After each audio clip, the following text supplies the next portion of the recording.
Hola, bienvenidos, bienvenidas, bienvenides. Yo soy Maribel Paniagua y estoy muy contenta de que estés aquí. Este libro forma parte de una serie de libros sobre neuroeducación. Hoy les voy a compartir el libro Neurociencia para Educadores. Su subtítulo es Todo lo que los educadores siempre han querido saber sobre el cerebro de sus alumnos y nunca nadie se ha atrevido a explicárselos de manera comprensible y útil. El libro es de David Bueno y quiero platicarles un poco acerca de David Bueno. Su nombre es David Bueno y Torrens y nació en Barcelona en 1965. Es doctor en biología, profesor e investigador de genética en la Universidad de Barcelona. Su trabajo se centra en la formación del sistema nervioso y su relación con la conducta y los procesos de aprendizaje. Imparte clases sobre genética y ha publicado más de 60 artículos científicos especializados y 13 libros y colabora en varios medios catalanes. En 2010 ganó el Premio Europeo de Divulgación Científica denominado Estudio General. Bueno, se trata de un libro creativo que con 2 estrofas de canciones, una de los Rolling Stones y otra de la película La Pared de Pink Floyd, ya puede darnos una idea de su contenido creativo y de cómo el autor quiere interpelarnos a los educadores y a los padres y a todo el sistema educativo. Voy a leerles las estrofas porque creo que representan el sentido de todo el libro. La primera estrofa es de una canción que se llama Satisfaction y dice: satisfacción, eso que lo intento y lo intento y lo intento y lo intento, pero no lo consigo. Cuando conduzco mi coche y aquel individuo que sale en la radio me cuenta una y otra vez información inútil, se supone que para estimular mi imaginación no lo puedo conseguir, no. Eso es lo que digo, no puedo obtener ninguna satisfacción. La siguiente estrofa es de La Pared, de Pink Floyd, y dice: no necesitamos ninguna educación, no necesitamos que controle nuestros pensamientos, ningún sarcasmo oscuro en el aula. Profesores, dejen a los alumnos en paz. Profesores, dejen a los alumnos en paz. Al fin y al cabo, solo es otro ladrillo en el muro. Solo es otro ladrillo en el muro. Luego, ya que nos ha presentado estas estrofas, el autor nos pregunta si queremos saber el significado de las estrofas en el libro y de no querer saberlo nos invita a dejar el libro. Entonces, bueno, pues con esta introducción que creo que es una que nos interpela tanto a seguir explorando como a repensar la tarea educativa y lo que hacemos en las escuelas, pues voy a irte compartiendo el contenido del libro en cada uno de sus capítulos. En la introducción, que se llama El oficio más viejo del mundo, y no piense el mal, y de lo que este apartado interpela a los educadores. En este apartado hay una reflexión profunda sobre la enseñanza, presentando a la educación como el oficio más viejo del mundo, pues está en el corazón de la humanidad desde sus orígenes.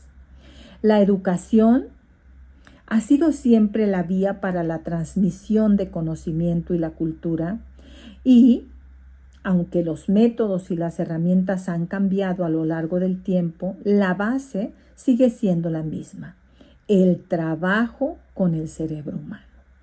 Sin embargo, el autor señala que a pesar de ser una actividad esencial, la educación no siempre ha contado con la comprensión más profunda sobre cómo funciona el cerebro, que es la materia de las neurociencias.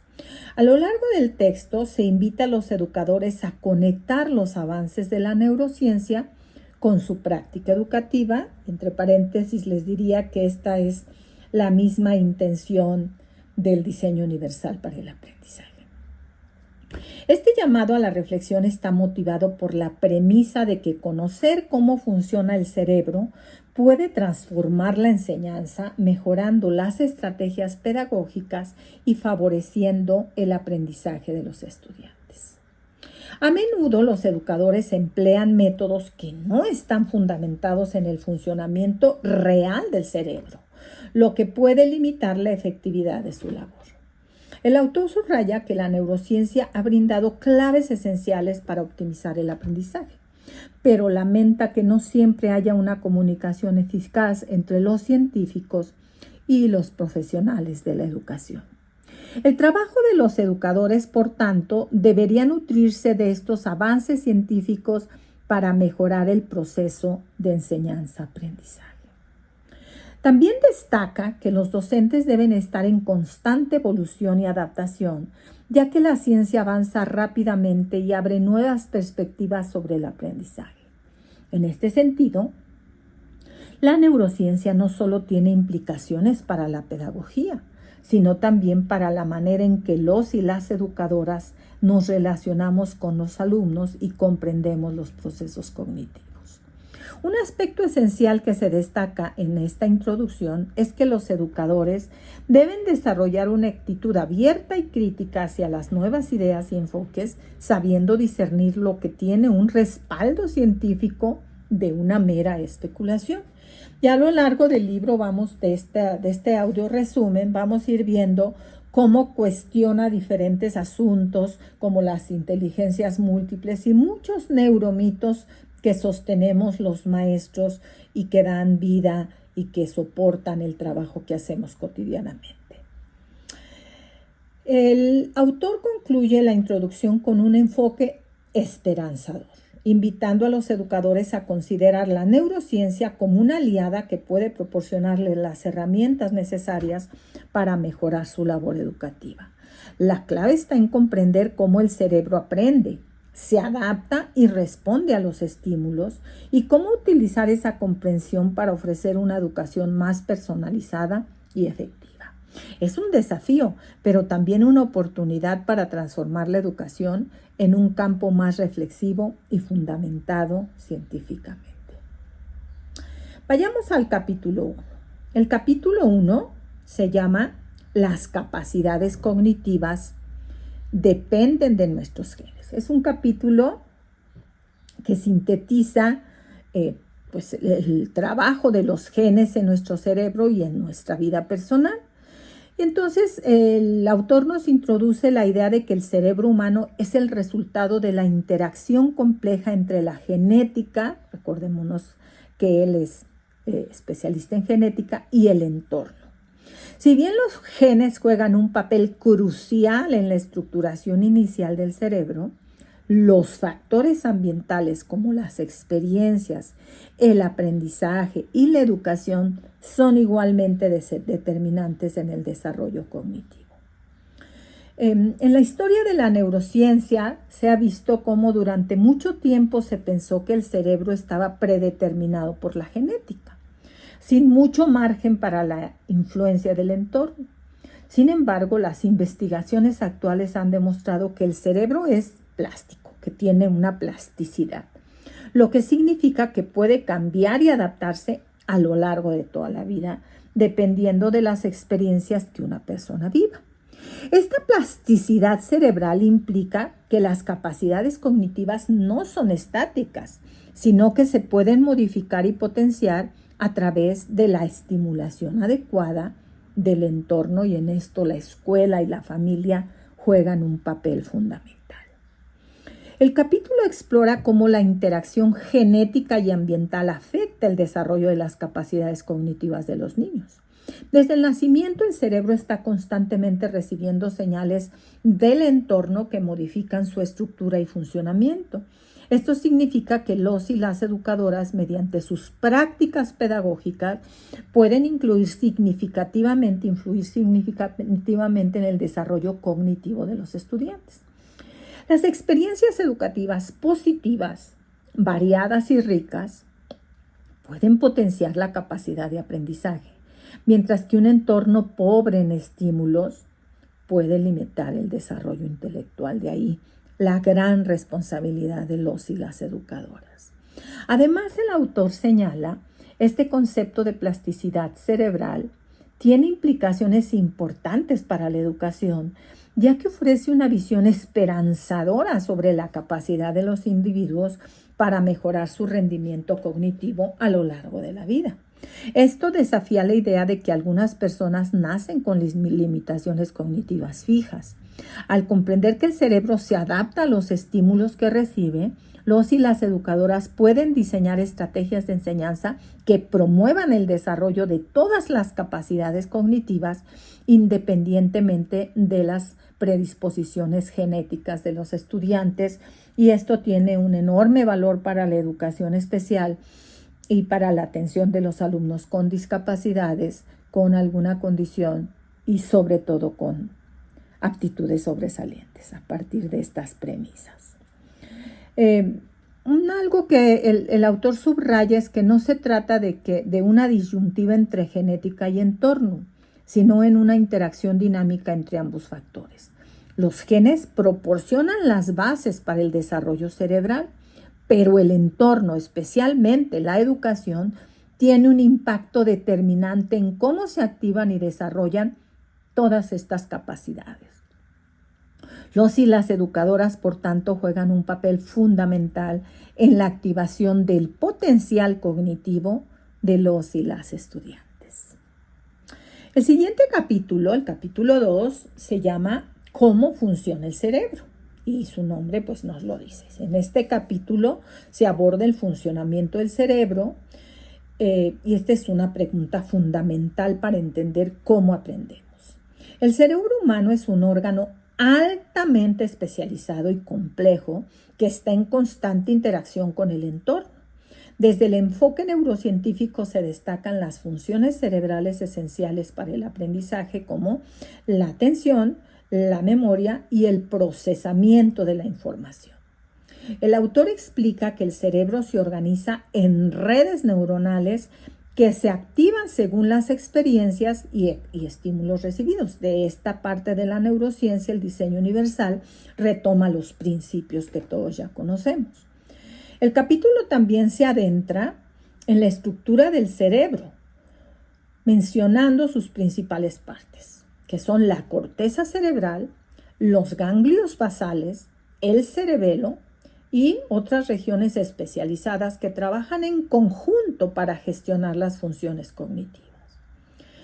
La corteza cerebral tiene un papel central y está involucrada en los procesos como el razonamiento, el lenguaje y la percepción sensorial. La interacción entre diferentes regiones del cerebro permite que los aprendizajes sean eficientes y completos, ya que cada área contribuye con un tipo específico de procesamiento. Las conexiones entre las neuronas o sinapsis son fundamentales también para la transmisión de la información dentro del cerebro. La calidad y cantidad de estas conexiones dependen en gran medida de las experiencias previas y de los estímulos externos, lo que refuerza la idea de que el aprendizaje es un proceso dinámico que depende de la plasticidad cerebral. Esta plasticidad es clave para entender cómo el cerebro cambia a lo largo de la vida, aprendiendo nuevas habilidades y adaptándose a nuevas circunstancias. Sin una atención adecuada, el cerebro no puede procesar la información de manera efectiva. A partir de esto, se puede deducir que el aprendizaje efectivo depende de la capacidad para enfocar la atención en lo que se está aprendiendo. En este sentido, los educadores tienen un papel crucial al crear entornos que favorezcan la atención y la concentración de los estudiantes. El capítulo concluye destacando que entender cómo funciona el cerebro, es esencial para diseñar estrategias pedagógicas que favorezcan un aprendizaje más eficaz. Los y las educadoras deben ser conscientes de las capacidades y limitaciones del cerebro para crear experiencias de aprendizaje que estimulen la atención, la memoria, la plasticidad cerebral, favoreciendo así un entorno propicio para el aprendizaje y el desarrollo cognitivo. El capítulo 3 está dedicado a los neuromitos que existen en educación y se llama ¿Existen las inteligencias múltiples? ¿Es cierto que solo utilizamos el 10% del cerebro? Los neuromitos más comunes en el ámbito educativo deben ser desmitificados porque, aunque son populares, no tienen base científica. Uno de los principales mitos que aborda es el de las inteligencias múltiples, propuesto por Howard Gardner, que sostiene que existen diferentes tipos de inteligencia, como la lingüística, musical, lógico-matemática, espacial, entre otras. Aunque esta teoría ha ganado popularidad en la educación, la neurociencia no ha encontrado evidencia científica suficiente para respaldar la existencia de inteligencias separadas en el cerebro. En lugar de esto, el cerebro funciona como un sistema integrado en el que diferentes áreas trabajan en conjunto en la resolución de tareas, lo cual cuestiona la división estricta de tipos de inteligencia. Aún así, se reconoce que las personas pueden tener habilidades más desarrolladas en ciertas áreas, aunque esto no implica una estructura cerebral distinta para cada habilidad. Otro neuromito que aborda este capítulo es la creencia de que solo utilizamos el 10% del cerebro. Esta es una idea extendida en la cultura popular, pero se nos aclara en este texto que esta afirmación es totalmente incorrecta, ya que las neuroimágenes demuestran que prácticamente todas las áreas del cerebro están activas en algún momento, dependiendo de las tareas que realizamos. No existen partes inactivas o desperdiciadas, entre comillas, en el cerebro. Al contrario, el cerebro está en constante uso, incluso en momentos de reposo y sueño. Y el 100% de sus regiones tiene alguna función. Este mito puede ser perjudicial en el ámbito educativo, ya que puede llevar a la idea errónea de que algunos estudiantes no alcanzan su potencial complejo por no usar todo su cerebro, cuando en realidad todos usamos nuestras capacidades cerebrales en su totalidad, aunque con diferente eficiencia, según, y fijémonos muy bien, las experiencias y los estímulos que dependen de los adultos, que dependen de los maestros y dependen de la familia. Entonces, el autor aborda también el mito de que algunas personas, esto de los canales, aborda el mito de que algunas personas son más visuales o auditivas al aprender, sugiriendo que el cerebro tiene preferencias de aprendizaje específicas para cada individuo. Sin embargo, la neurociencia indica que el aprendizaje es más efectivo cuando involucra múltiples sentidos y no depende de la única modalidad. En la práctica educativa, la idea de los estilos de aprendizaje ha llevado a estrategias que separan a los estudiantes en función de sus preferencias sensoriales, lo cual puede limitar el aprendizaje en lugar de enriquecerlo. La recomendación es que se enfoquen las prácticas en estimular múltiples vías sensoriales de acceso, favoreciendo un aprendizaje más integral y adaptable para todos y todas las estudiantes. Finalmente, el capítulo concluye con una reflexión sobre cómo estos neuromitos pueden afectar la práctica educativa, llevando a los y las educadoras a aplicar estrategias no respaldadas en la ciencia. La invitación es a informarnos mejor, a cuestionar las creencias populares, buscando siempre la evidencia científica como base para nuestros métodos de enseñanza. Entender cómo realmente funciona el cerebro puede ayudar a deshacernos de mitos y a implementar prácticas pedagógicas más efectivas y realistas que respondan a las necesidades auténticas de los y las estudiantes y a fomentar un aprendizaje basado en la ciencia. En el capítulo 4 se llama ¿Cómo se forma el cerebro? Y si tiene alguna importancia el estilo de vida de los padres. El capítulo explica cómo se desarrolla el cerebro humano desde la etapa prenatal y cómo el estilo de vida de los padres, especialmente de la madre, influye en este proceso, sobre todo durante la etapa prenatal. Desde la concepción del bebé, los genes y el entorno actúan en conjunto para formar el cerebro, un proceso altamente influenciado por factores externos. El estrés, la dieta, el consumo de sustancias y otros factores ambientales pueden afectar la estructura y el desarrollo neurológico del feto. Este impacto hace que el estilo de vida de los padres antes, durante el embarazo sea crucial para un desarrollo cerebral óptimo. Aunque los genes juegan un rol fundamental al inicio, las condiciones ambientales, como ya lo dijimos, van moldeando el cerebro, van trabajando sobre esa plasticidad cerebral desde las primeras etapas de formación. La madre, al ser la fuente principal de nutrientes y hormonas para el feto, influye en la organización y conexión de las neuronas. Un entorno saludable y una alimentación balanceada contribuyen a un desarrollo cerebral más robusto, mientras que factores negativos pueden predisponer al niño a dificultades de aprendizaje o problemas emocionales en el futuro. El papel del padre no es menos relevante, ya que el estrés paterno o la relación entre los padres también pueden influir en el ambiente del embarazo y por ende en el desarrollo del feto. La implicación es que los padres deben ser conscientes de su estilo de vida y su entorno emocional, ya que esto crea el contexto en el que se desarrolla el cerebro del bebé. Esta información resulta valiosa para los futuros padres y cuidadores, pues les permite tomar decisiones informadas para promover el desarrollo saludable de sus hijos. Para padres y educadores, este capítulo es una llamada a la conciencia sobre la responsabilidad compartida en la formación cerebral desde la etapa de la gestación.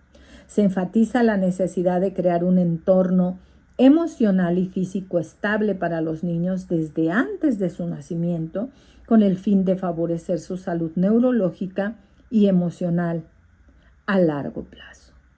La buena noticia para los educadores es la plasticidad cerebral y aún en los ambientes menos favorecedores, un trabajo cuidadoso, de calidad y rico en experiencias puede compensar los aspectos de estos descuidos de la familia. En el capítulo 5 explora por qué los niños de 0 a 3 años parecen encantarse y abstraerse por cualquier cosa. ¿Aprenden realmente algo a estas edades?, se pregunta el autor. Los primeros años de la vida son de enorme importancia en el desarrollo cerebral. En esta etapa los niños tienen una enorme capacidad de aprendizaje debido a la gran plasticidad de sus cerebros que les permite absorber y procesar información constantemente. Aunque a los adultos les parezca que los niños pequeños se distraen fácilmente o que se concentran en cosas insignificantes, cada una de estas experiencias está contribuyendo a la formación de conexiones neuronales que serán fundamentales para su desarrollo cognitivo y emocional. Los niños no solo aprenden sobre su entorno, sino que también desarrollan habilidades esenciales para el aprendizaje posterior, como la capacidad de prestar atención, la coordinación, las habilidades sensoriales. Cada experiencia sensorial, desde ver colores, tocar texturas, fortalece las redes neuronales y les ayuda a construir una base sólida para habilidades futuras más complejas.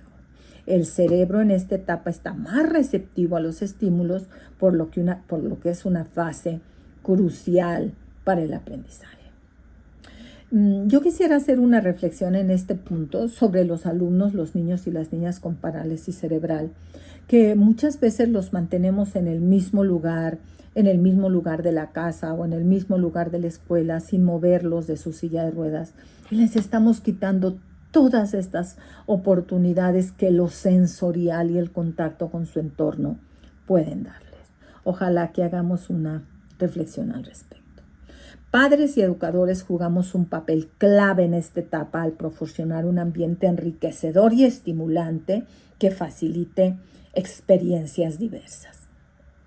No es necesario exponer a los niños a actividades complejas, sino más bien a estímulos simples y variados en los cuales el contexto juega un enorme papel que promuevan su curiosidad y exploración.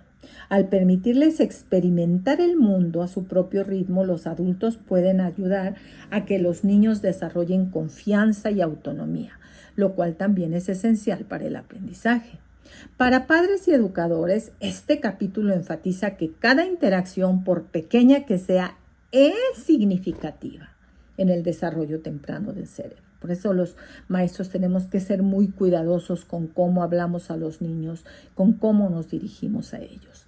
Comprender que los niños están aprendiendo constantemente ayuda a valorar su curiosidad natural y a ofrecerles un ambiente de apoyo y seguridad para explorar y desarrollarse.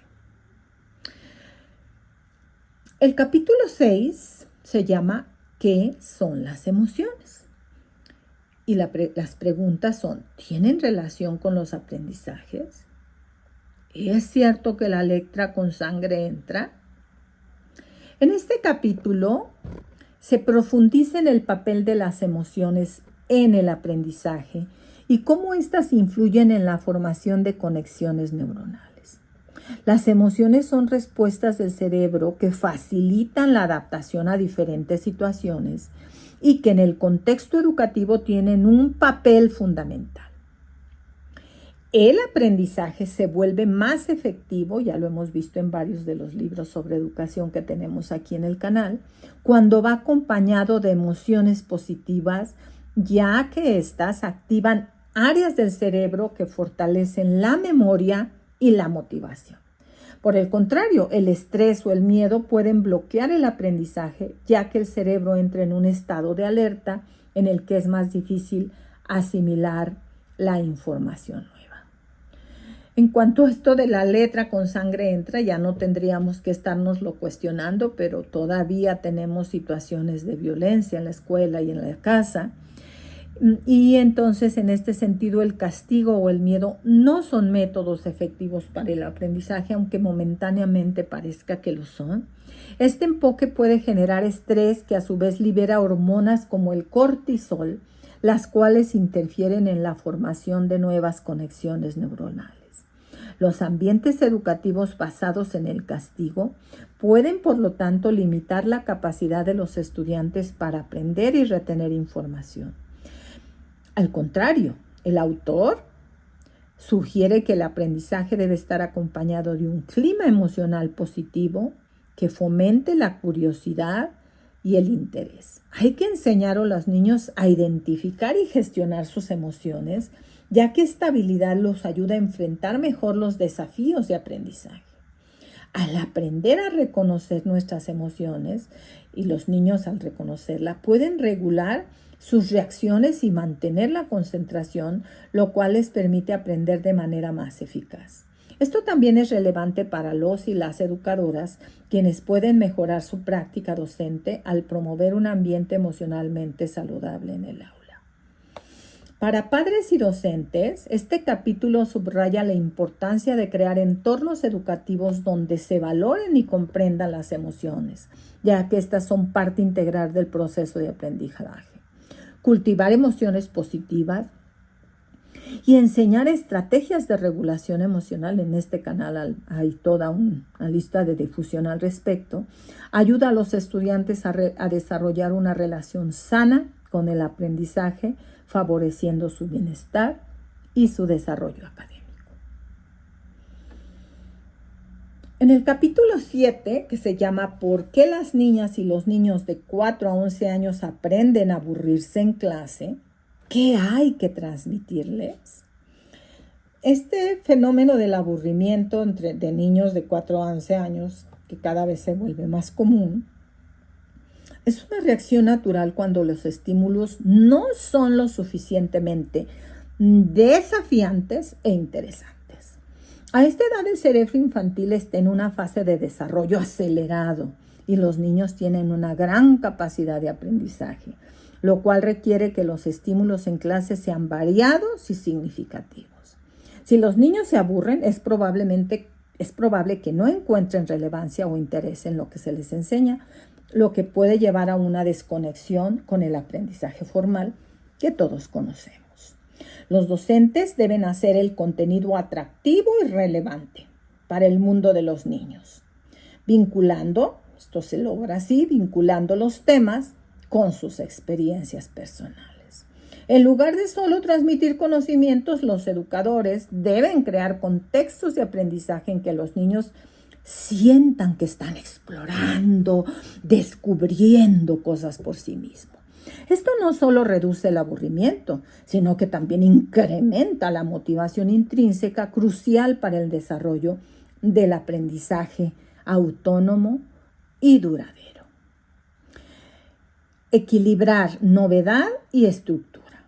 El cerebro infantil responde positivamente a la sorpresa y la curiosidad, pero también necesita seguridad y predictibilidad.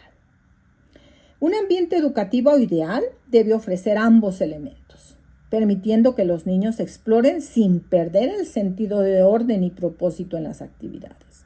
Esta combinación ayuda a mantener su atención y favorece un aprendizaje más profundo y efectivo.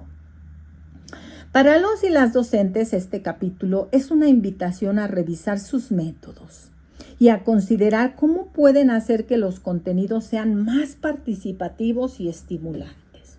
Al brindar experiencias de aprendizaje que equilibren la novedad y la estructura, los educadores y las educadoras pueden disminuir el aburrimiento y al mismo tiempo promover la motivación y el compromiso de los estudiantes. En el capítulo 8, las dos preguntas son ¿cómo aprendemos? Y si ¿podemos desaprender? El aprendizaje es el resultado de la formación de nuevas conexiones neuronales en el cerebro, proceso en el cual participan activamente tanto la experiencia como la práctica. El aprendizaje requiere repetición y consolidación para formar redes neuronales duraderas.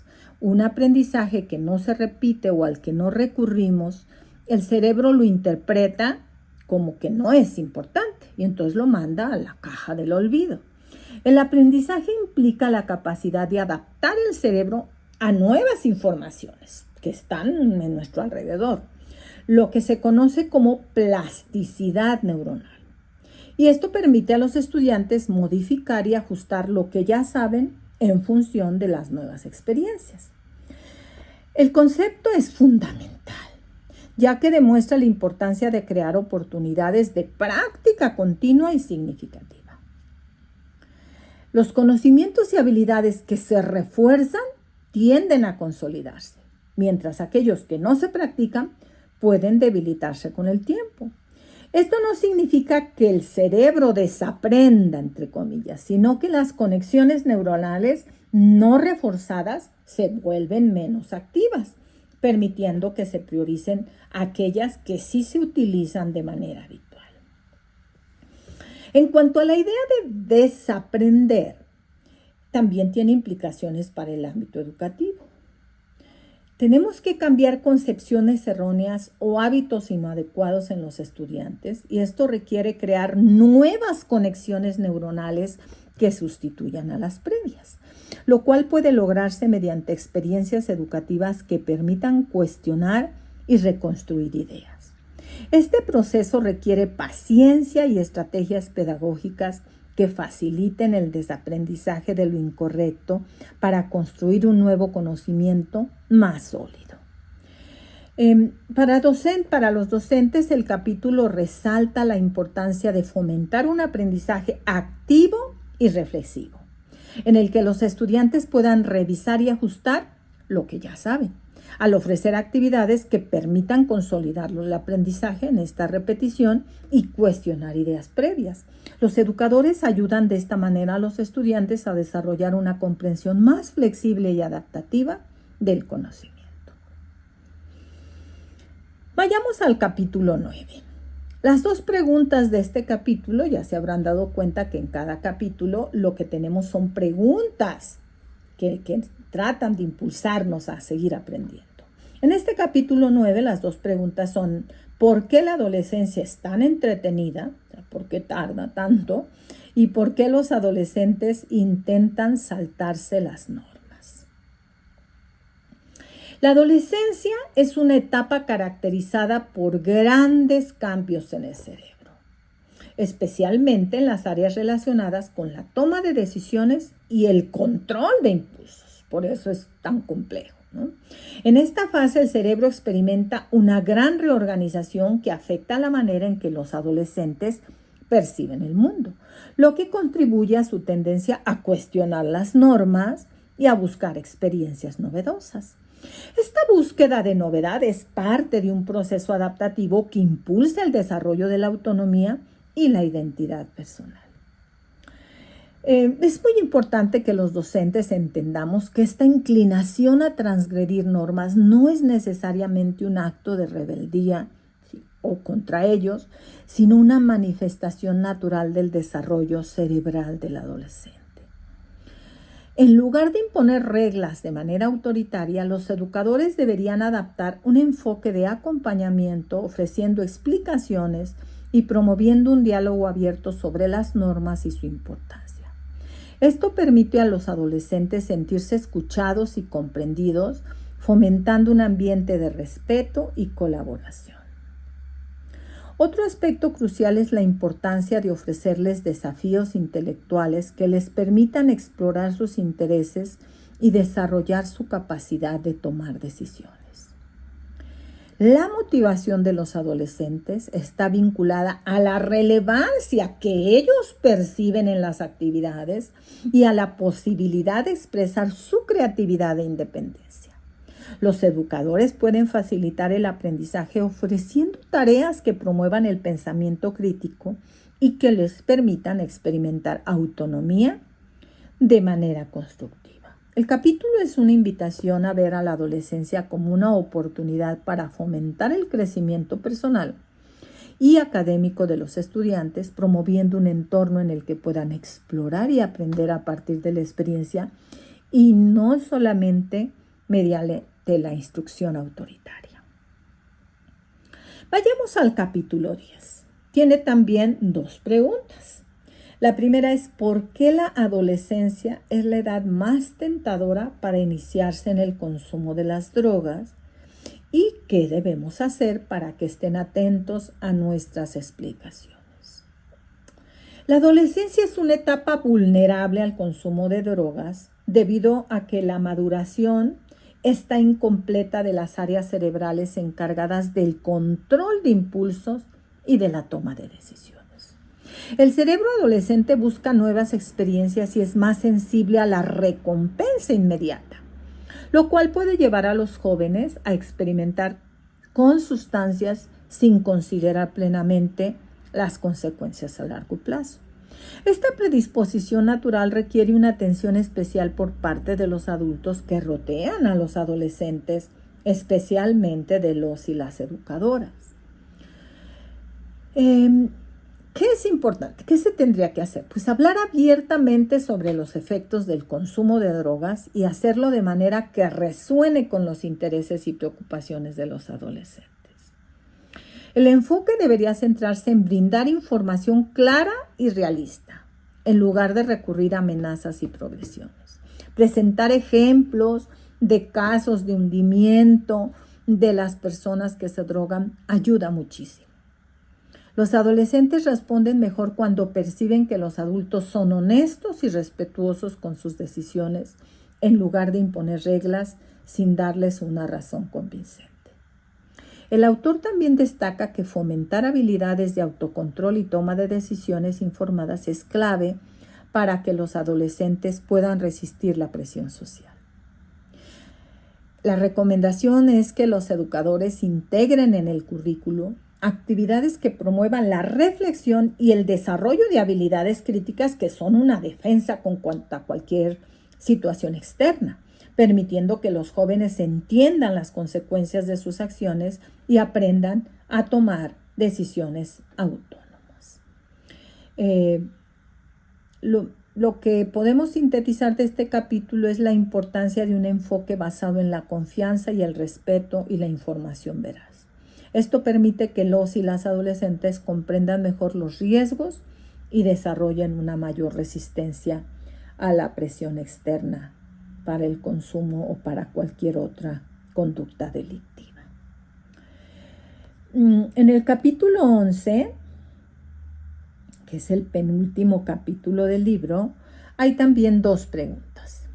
La primera es, ¿hay periodos críticos en la maduración del cerebro que no permitan volver atrás o en un camino reversible? ¿Por qué podemos aprender idiomas después de los 4 años? Los periodos críticos en el desarrollo cerebral son fases específicas en las que el cerebro está especialmente preparado para adquirir ciertas habilidades, por ejemplo, el lenguaje. Sin embargo, aunque estos periodos facilitan el aprendizaje, no son rígidos ni irreversibles.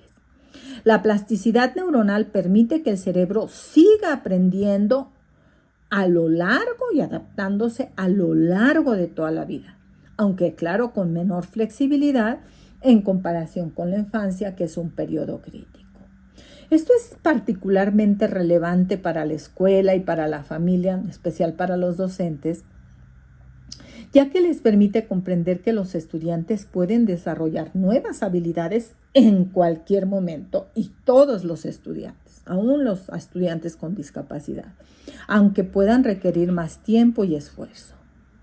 Por ejemplo, el aprendizaje de idiomas, que es más sencillo en los primeros años de vida, sigue siendo posible en la adolescencia y en la adultez. La clave, ¿cuál es? Exponer de manera continua y practicar, lo cual estimula la formación de nuevas conexiones neuronales. Si estás queriendo aprender inglés, pues aquí está la clave. Exponerte a ese idioma y practicar. El autor sugiere que los docentes deben evitar etiquetar a los estudiantes como incapaces de aprender ciertas habilidades solo porque no las desarrollaron durante el periodo crítico. La neurociencia demuestra que el cerebro puede seguir cambiando, por lo que los y las educadoras deben adoptar un enfoque de enseñanza que brinde oportunidades constantes de aprendizaje independientemente de la edad o de los logros previos del estudiante. Este capítulo es un llamado a confiar, a un entorno de aprendizaje inclusivo y paciente, a ofrecer experiencias de aprendizaje continuas y adaptativas. Pues esto ayuda a los estudiantes a superar barreras y a desarrollar nuevas habilidades a lo largo de toda su vida. En el capítulo 12 tenemos 2 preguntas. La primera es, ¿cómo influye el ambiente social en los aprendizajes? Y la segunda es, ¿qué importancia tiene la forma en que miramos a los alumnos? ¿Cómo se aprende mejor aislados o en grupo? Los seres humanos, como animales sociales, dependemos de la interacción para desarrollar habilidades cognitivas y emocionales. Las relaciones con otras personas, especialmente con compañeros y docentes, enriquecen el aprendizaje al aportar perspectivas variadas y permitir la práctica de habilidades de comunicación y resolución de conflictos. La interacción social también favorece las conexiones neuronales al brindar experiencias que estimulan el cerebro. Por eso es tan importante para los niños con discapacidad o con alguna condición ir a una escuela regular, porque hay modelos de interacción y de relación que solo existen ahí. Los docentes, la mirada, cómo ven los docentes a sus alumnos, es sumamente importante. Porque cuando tenemos expectativas positivas, los estudiantes, esto se llama efecto Pigmalión, los estudiantes tienden a desarrollar una mayor autoconfianza y motivación. Cuando yo confío en el alumno se motiva y quiere alcanzar esa expectativa que yo tengo de él. Esta percepción influye en la manera en que el cerebro procesa la información y en cómo los alumnos afrontan los desafíos educativos. Una actitud negativa, por su parte, puede hacer que los estudiantes se sientan inseguros y menos dispuestos a participar o aprender. Hay un debate también en las neurociencias y en la educación en torno a qué es más valioso, si el aprendizaje individual o en grupo. Algunas tareas, nos dice el autor, pueden beneficiarse de un enfoque individual, naturalmente. Sin embargo, el aprendizaje colaborativo proporciona un entorno óptimo para desarrollar habilidades sociales y emocionales. En un contexto grupal, los estudiantes no solo aprenden del contenido, por eso es tan importante el trabajo en equipo y la colaboración, sino también de la interacción y del intercambio de ideas, lo cual enriquece su comprensión y favorece una educación más completa. Creemos ambientes educativos positivos y colaborativos, atmósferas de respeto y apoyo mutuo entre los estudiantes y elevemos nuestras expectativas. A veces los maestros nos preguntan, ¿pero cómo lo elevo si no hace nada? Pues así, elévala y verás que el estudiante va a irse ajustando a tus expectativas y queriendo acercarse a ellas y va a mejorar su desarrollo emocional que afecta pues todas las áreas del desarrollo. Les decía que era el penúltimo, pero no es así, ¿eh? Vamos en el capítulo 13 y tenemos hasta el capítulo 17.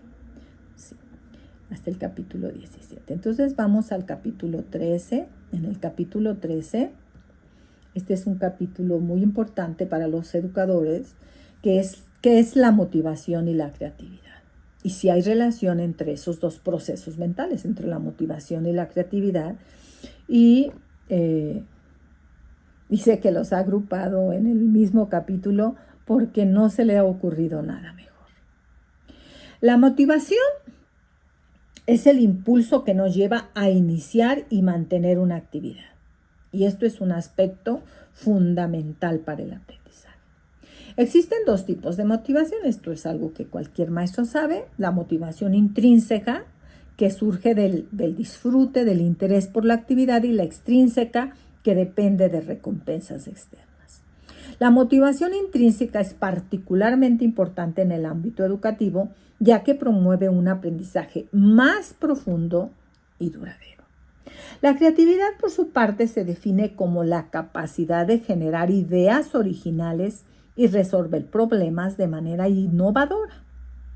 La creatividad está estrechamente ligada a la motivación, ya que un estudiante motivado tiene más posibilidades de explorar ideas y de ser flexible en su pensamiento. Ambos procesos, la motivación y la creatividad, están interconectados en el cerebro y se refuerzan mutuamente. La creatividad no es un don exclusivo de algunos individuos, sino una habilidad que puede desarrollarse mediante la práctica y la exposición a entornos estimulantes. Los docentes tienen un papel crucial en este proceso al crear actividades que promuevan curiosidad y el pensamiento divergente.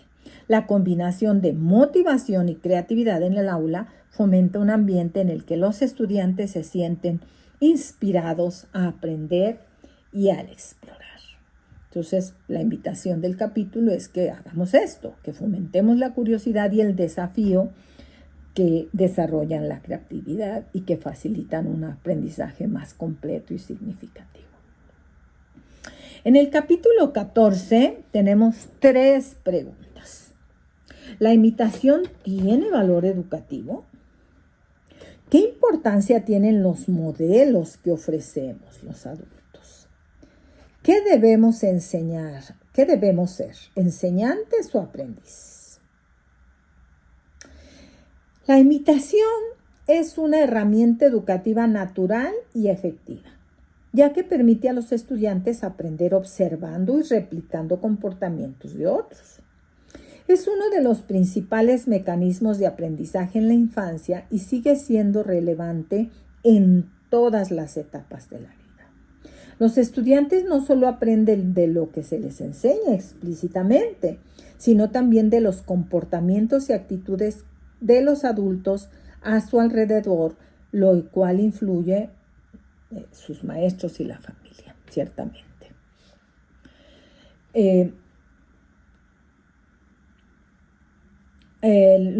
Los docentes son modelos, nos dice el autor, y representan en el aula pues aquello a lo que el estudiante aspira o lo que el estudiante no quiere ser, por supuesto. Los estudiantes tienden a imitar los valores, actitudes y maneras de abordar los problemas de algunos de sus maestros.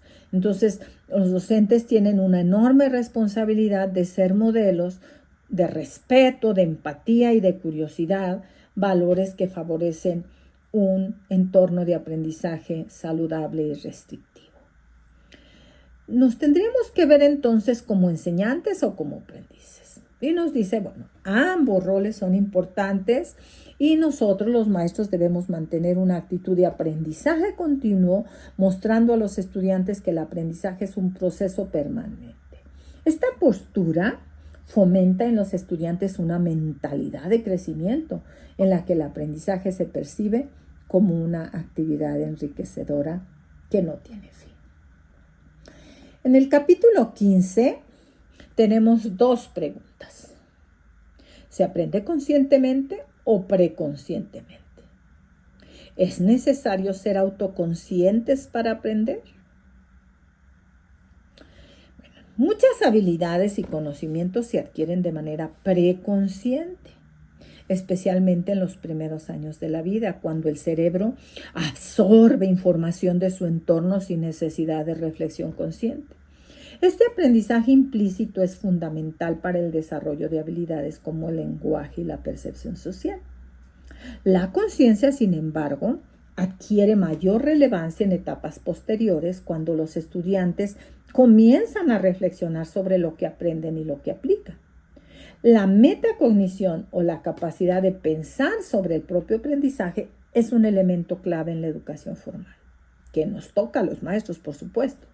La autoconciencia permite a los estudiantes tomar decisiones informadas sobre sus métodos de estudio. Si yo soy consciente de cómo aprendo, eso es lo que hace la cognición, ayudar a los alumnos y ayudarnos a todos a saber cómo aprendimos, entonces será más fácil que en una situación siguiente similar, pues sepa qué procedimiento debo seguir. Entonces, esto facilita el proceso educativo consciente.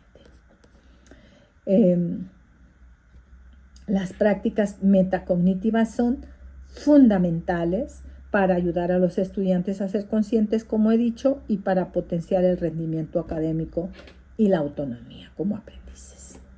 En el capítulo 16, pregunta, ¿cuál es el enemigo número 1 de la educación? ¿Y cuáles son sus principales aliados? Bueno, el miedo parece ser el mayor enemigo de la educación. El miedo que puedan sentir los estudiantes bloquea las capacidades cognitivas y emocionales, impidiendo que los estudiantes aprendan de manera efectiva.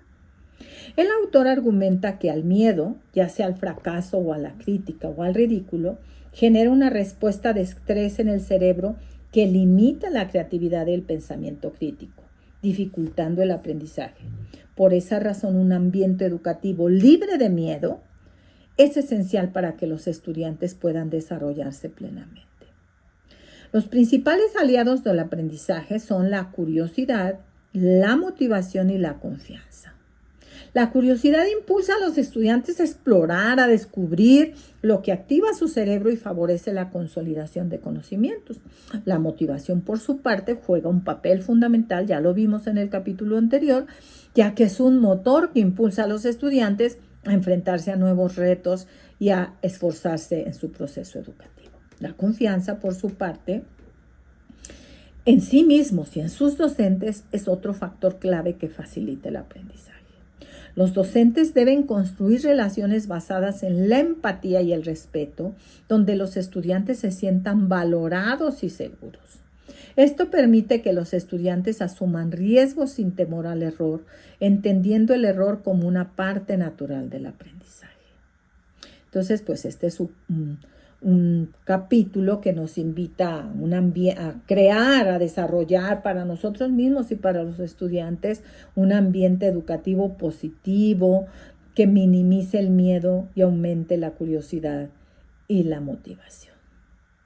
En el capítulo 17 se llama ¿Tienen utilidad las Marías? Las Marías son el conjunto de materias que no son fundamentales, que la gente considera como no fundamentales, como las artes, como por las experiencias sociales, etc.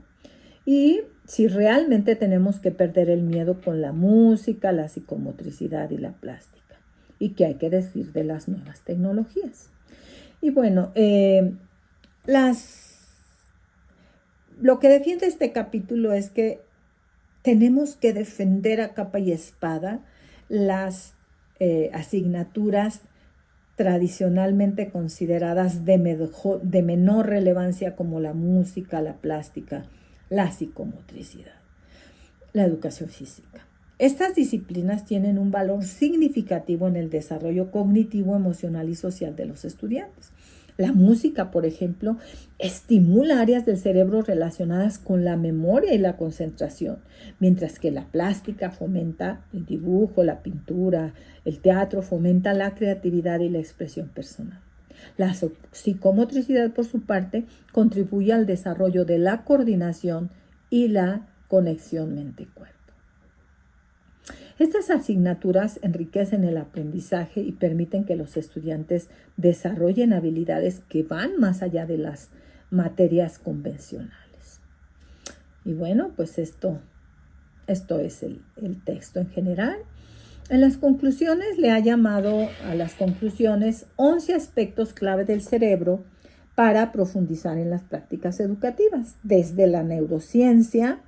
Estos 11 aspectos son claves para tener prácticas pedagógicas que se ajustan al funcionamiento natural del cerebro y fomentan un aprendizaje más efectivo. Y las voy a ir mencionando. La primera, ya lo hablamos a lo largo del texto, es la plasticidad cerebral.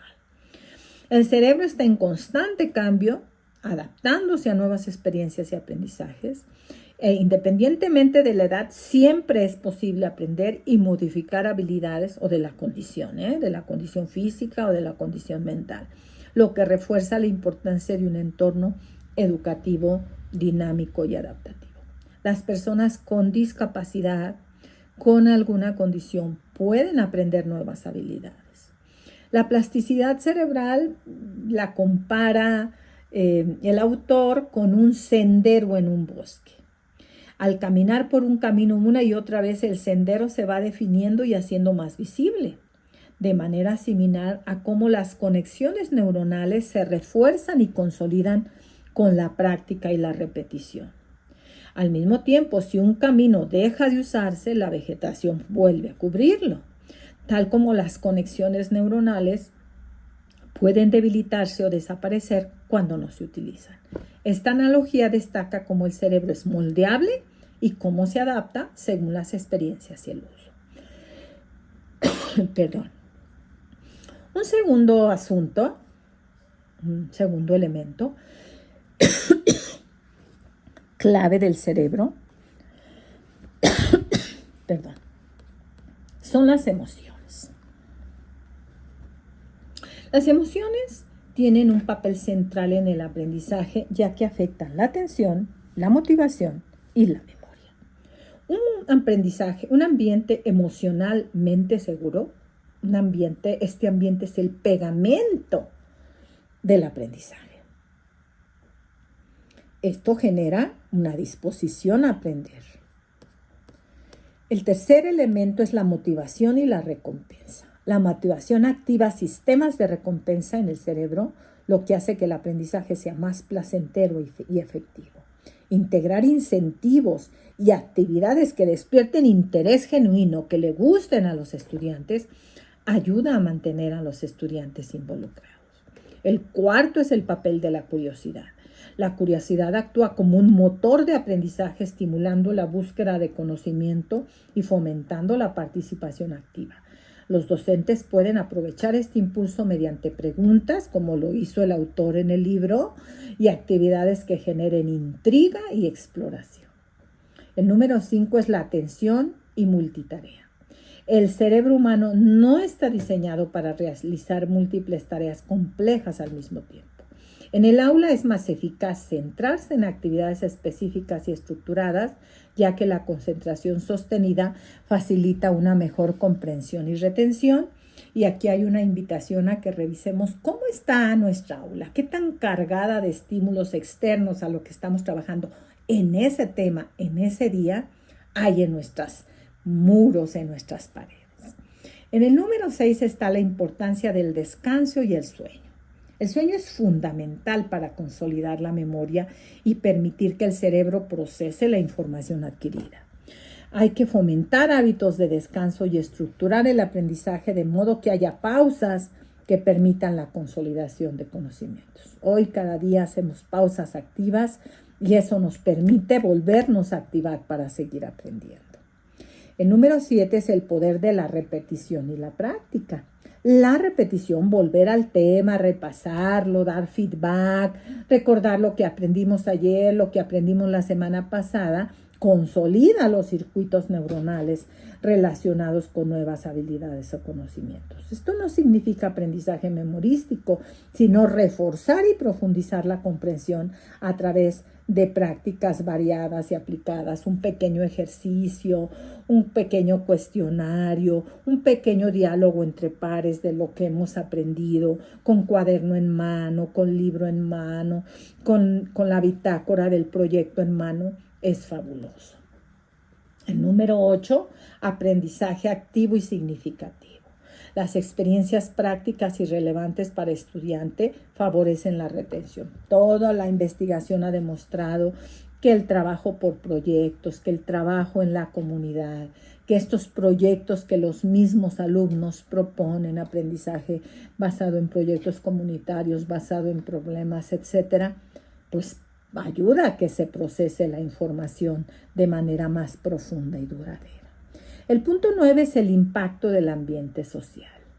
El entorno social tiene un enorme impacto, ya lo dijimos, además de lo que es natural, que son los genes, y el autor lo asemeja, utiliza la analogía de la planta en un jardín.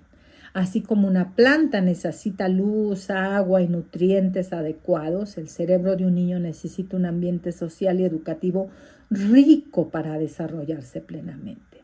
Un ambiente favorable ayuda a nutrir las conexiones neuronales, mientras que un entorno limitado o carente de estímulos frena el crecimiento cerebral. El punto 10 es la importancia de los errores y el feedback. Los errores son una parte natural del aprendizaje y si se manejan adecuadamente, ofrecen oportunidades para la mejora. Dar feedback inmediato, es decir, ¿te estás fijando en esto? ¿Has observado esto? Observa, ¿se parece este trabajo a este modelo que yo te di? Permite a los estudiantes ajustar sus enfoques y fortalecer su proceso de aprendizaje. Y en el último, la adaptabilidad y diferenciación, pues cada cerebro es único y responde de manera diferente a los estímulos. Los docentes deben considerar la variabilidad entre estudiantes y adaptar sus estrategias para responder a las necesidades individuales. Pues con esto cerramos. Quiero cerrar el texto con una frase de un apartado al que el autor le llamó bonus track.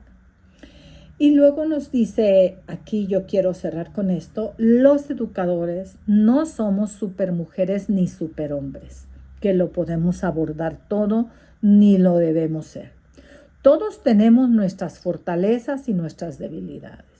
Conocer nuestras debilidades es el primer paso para que sean algo menos débiles. Conocer las fortalezas nos indica el camino a seguir con nuestros alumnos. No es necesario que les motivemos, que les estimulemos en la búsqueda de novedades, en la creatividad, en el optimismo. La gracia del cerebro es que todo está conectado. Si somos buenos motivando a los alumnos, motivémoslo. Y el resto de elementos ya irá viniendo solo. Si nos sentimos más cómodos ayudándoles a buscar novedades, hagámoslo desde esta vertiente. Si los podemos tensar desde los lugares diferentes, 2 o 3, pero no es necesario que nos forcemos a hacer siempre todo o hacerlo todo, todos, todo. Y con esto cierro este hermoso libro de Neurociencia para Educadores de David Bueno, invitándote a buscarlo en la red, así, Neurociencia para Educadores, David Bueno, y lo vas a encontrar, es descargable. Y bueno, pues agradecerte que estés aquí, danos un like, déjanos un comentario, porque eso nos anima a seguir produciendo, y síguenos aquí en nuestro canal, explora las listas de difusión. Nos vemos en la siguiente.